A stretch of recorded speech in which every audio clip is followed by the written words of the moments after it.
Kevin Gordon here from Autosavant, coming to you from the 2013 Hyundai Azera, the largest of the front-wheel drive sedans for Hyundai at this point, and a actually pretty interesting car. You know, you have to figure that this is not a big volume play for Hyundai. It's a car that they're making to compete against things like the Toyota Avalon, potentially the Nissan Maxima, and other cars that are in those classes. We'll go through a few of those later on.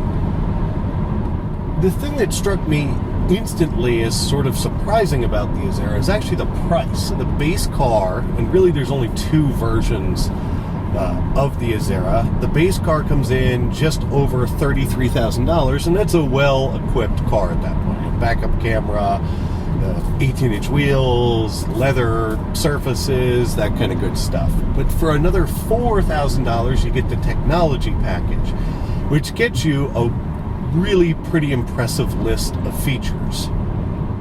So for $37,000, you get HID headlights they have very nice looking, neon-like LED accent strip. You get 19-inch wheels, the big panoramic sunroof, power steering column with memory, power seat with memory. You get the Mercedes-Benz like seat adjusters on here with memory positions in the seats. It's actually one of those features that you'd sort of expect to be across the class and isn't. Memory positions is, I think, exclusive to the Azera, or only offered on one or two of its potential competitors.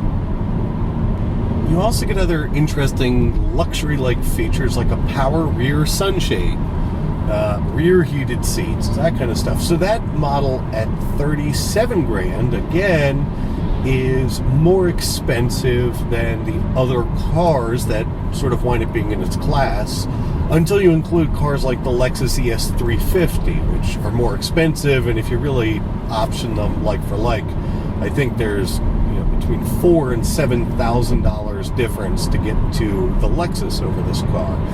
But you can see that, from a pricing and sizing perspective, the LaCrosse, the Taurus, the Maxima, those types of cars are priced similarly to this. The Toyota Avalon, in fact, they're a little bit cheaper, but you get sort of content more like a Lexus ES350 in this car for less money. So it sort of is an evolution of Hyundai evolving their cars to be no longer just competing on price,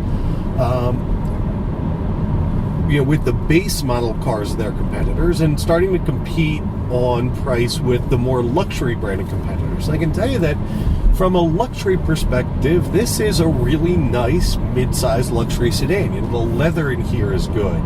The materials that you touch might not be Lexus caliber in all places, but they really are well thought out. There's little touches like the fact that the pillars are wrapped in what feels like sort of a wool material that continues into the headliner, where a lot of the cars you're going to bump into in this class wind up having still like hard plastic up here.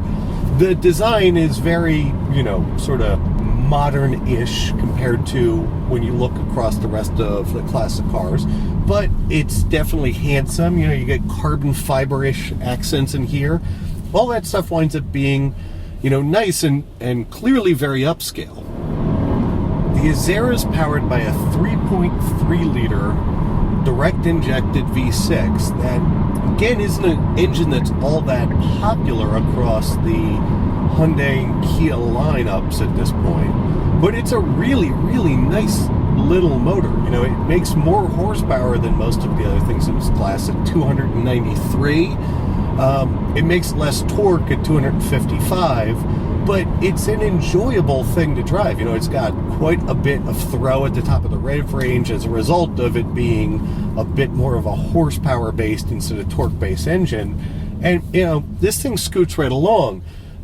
Again, you compare it to the rest of the class, so there's sort of that venerable 3.5-liter V6 that Nissan's been putting in everything forever. That's a great engine, as well as the Toyota 3.5-liter V6. So again, both of those engines, great engines. The Lexus and Toyota version might sound a little bit better,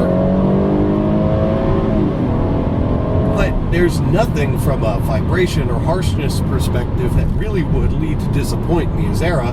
And like I said, the thing is just sort of flat out quick if you're willing to rev it. I think the mid-range punch and low end is a little bit lacking. I personally don't have a problem with that because I don't mind letting a car rev.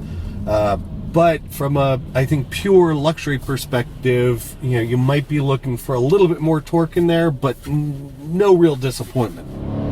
Fuel economy with this engine and transmission. Transmission's a 6-speed, sort of normal automatic, works really nicely, shifts smoothly. Nothing too special, but again, no issues or problems with it in any way. The fuel economy winds up being 20 city, 29 highway, and 23 in mixed driving, so not the greatest of economy across its class.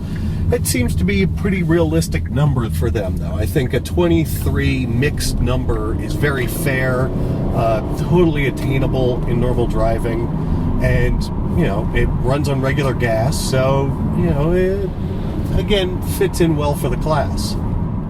With the $4,000 technology package, you do get nav and you get a bunch of these other upgraded features, but the technology that's in the Hyundais at this point is probably one of their failures, in my opinion. You know, the Bluetooth connectivity for phones is never been reliable for me, and that's pretty much true with this system across all the classes of cars that it lands in, because it's a shared system across a lot of their platforms.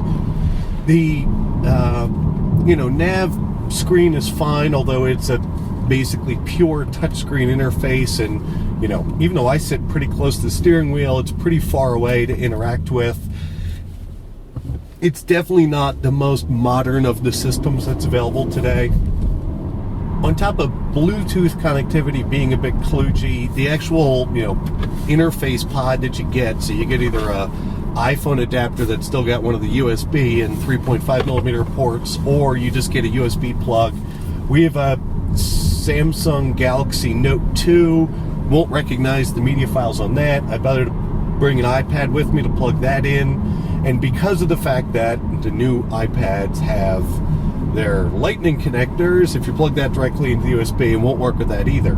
So despite the technology failings, I don't think really, if you live with the car, any of them are going to be that big of a deterrent, with the exception for me of the Bluetooth sort of challenges that I've had. So that is annoying that a phone call comes in, you'd expect it to automatically pick up by the system and your phone's actually ringing in your pocket. But, you know, there's a bunch of really interesting touches in this car that do make it feel a bit more special. You know, the LED accents that are on the headlights of this car are really very attractive and nicely done. They're not sort of the just little dot lights, right? You get the nice, you know, neon looking strip, and that same sort of characters carried over into the interior. So this panel that's here is carbon fiber-ish, right? And probably carbon fiber simulant or whatever you'd like to call it. But underneath, they've done all LED lighting, so at night you get a nice, you know, swale line of light in there. The same lights highlight the seat adjusters that they put up here a lot like Mercedes does. All the pieces that you touch feel good. You know, the steering wheel feels good. The leather in here is great.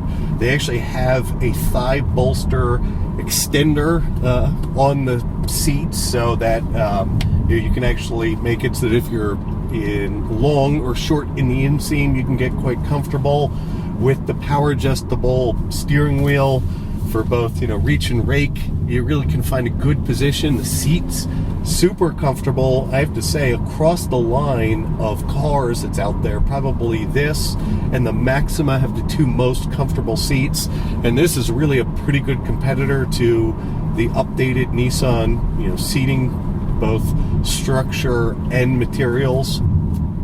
On the outside of the car, you get 19-inch wheels, which are bigger than most of the things you're going to find in this category. You get real integrated rear exhaust outlets that look quite good. They do a pretty good job of hiding the fact that they're sort of fake, you know, just caps on the bodywork, and then inside of them is the actual working exhaust. but you know, they look good. They haven't gotten all that dirty in the time that we've had the car. From a ride perspective, it's a really well-composed, quiet car in here. You know, it's got some of the Sachs adjustable dampers on it, so it seems to be pretty smart about being able to deal with choppy highways and back roads. It's far from being sporty in its tuning. That's an absolute for sure. But, you know, it feels heavy, which could be a criticism, but it also can be a compliment. You know, I know a lot of people, when they talk about luxury cars, they like to sort of feel that heaviness in them, that there's something to them, and this car does do that. The steering's a bit numb. You know, I don't know what would be expected from a sporty driving perspective in the steering and suspension tuning in this. I think they've done a good job of managing sort of highway ride quality, and it is enormously quiet in here. But if you put it against its competitive set, really, you know, in all those cars that I talked through, I think the new Toyota Avalon, which has been, you know, redone to be far more stylish than it's ever been in the past, and, you know, updated for looks and all the rest of the stuff, is really the most direct competitor to this car at this point. And, you know, there you get a really interesting competition between the two cars. The Azera is actually more expensive than the Camry winds up being, but it comes with more stuff. The Toyota, you might think that it's going to be a bit more reliable, but the Azera comes with a significantly better warranty, so there's sort of less to worry about there. It's a really, really interesting competition for Hyundai and Toyota in this sort of upper level mid-size sedan luxury segment, and I would say it's definitely worth a cross shop. I think the Azera is more comfortable to sit in and live with. The Avalon might be actually a bit nicer to drive and a bit sportier from engine and suspension tuning perspective, but really it's a pretty nice choice in the segment, and a really, you know, valiant effort for Hyundai in this sort of space that they've never really played well in before. So with that, Kevin Gordon from Autosavant, I look forward to talking to you guys soon.